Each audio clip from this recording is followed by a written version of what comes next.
So that night in the grave, what have we prepared? What have we prepared? What is going to benefit us, my brothers and sisters in Islam, in that grave?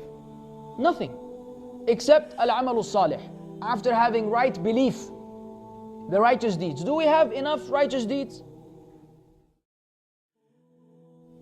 Can someone say, I am sufficient? I've done so many rak'at and read so much Quran? Fine.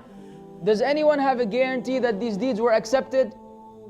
Were we sincere enough when we performed them? Did we wrong other people? Which in effect took away from our good deeds. Many people do have good deeds. They do have good deeds, but so much dhulm to other human beings, sometimes to one's parents, that it will take away all of these good deeds. You all know the hadith of the bankrupt. The hadith of Abu Hurairah and Bukhari and Muslim, when the Prophet ﷺ said to Sahaba, do you know who the bankrupt one of my ummah? They said the bankrupt one who doesn't have money, doesn't have clothes, doesn't have food. He said, no, this is not the bankrupt one. The bankrupt is the one who will come on Yawm al-Qiyamah with good deeds. Salah, Siyam, Zakah, Hajj, Umrah. But he would come after having killed that person, for example, or wronged that person, or verbally abused that person. So much dhulm to the people around him. And so on Yawm al-Qiyamah, all of his good deeds will be paid to those whom he wronged. If he runs out of good deeds, not enough good deeds to pay back the dhulm that he was engaged in this dunya, the matter gets worse.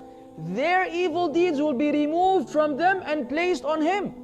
And then he will be thrown into the hellfire. This is an issue which we often neglect. And this is where we need to wake up and realize, time out. Yes, you may be doing a lot of good deeds, alhamdulillah, but what about others? What about parents? What is the concept of being dutiful to the parents? And what is the concept of wronging the parents? We have a misconception about that. The way we hear people now speak to their parents on the phone, the way you see the teenagers of this day, as if his dad is his son. This is beyond haram. This could wipe out your good deeds from scratch. Could leave you bankrupt 100%, because this is displeasing to Allah. Allah commanded us in the parents, وَبِالْوَالِدَيْنِ إِحْسَانًا. Ihsan is not just doing the job. Ihsan is excelling, achieving excellence in regards to your parents. One word you may say to your mom and dad that hurts their feelings, wallahi could wipe out all of our good deeds. One word. We take it lightly. The parents are after Allah's rights, and the Messenger ﷺ, the greatest right is the rights of the parents. You have to think 1,000,000 times before you say a word that may be displeasing to them. And if they're disputing amongst each other, you have to calculate 1,000,000 times before you take sides with one over the other, by wronging either the father or the mother. You have to know how to work your own situation out with your own parents, making sure that everyone is happy with you, provided that they're not telling you to disobey Allah, in which case you obey Allah while maintaining respect to them, while making them feel that you feel sorry that you had to disobey them, but the right of Allah is superior to theirs. There's an approach, there's a way of doing things. And I'm saying this for the youngsters whom Allah guides and their parents are not yet guided. So the children are better Islamically than their own parents, and then there's this conflict at home where the children may go beyond the acceptable in rejecting their parents' disbelief or their parents' commands, where it's unacceptable to Allah, even if what you're doing is for the sake of Allah. So there's a line which we cannot cross when it comes to respecting the parents. Dhulm in general, we've mentioned before, it could be double parking, ya akhwan.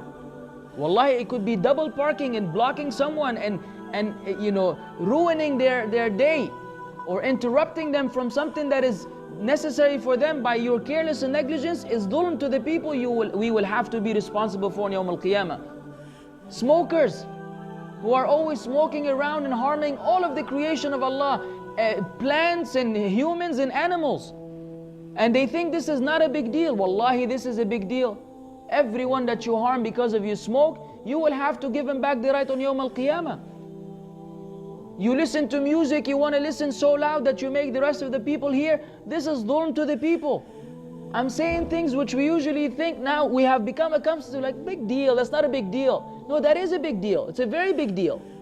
Because it deals with dhulm to the creation and you cannot afford that on Yawm al-Qiyamah. So one shouldn't just feel satisfied, but the shaitan would want us to feel this way. Oh, you have many good deeds, don't worry.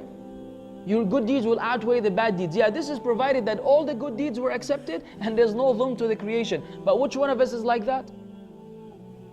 Allah al-Musta'an. إنني أهوى الصلاة حيث لي فيها النجاة طاعة المولى تعالى إنها عطر الحياة إنني أهوى الصلاة حيث لي فيها النجاة طاعة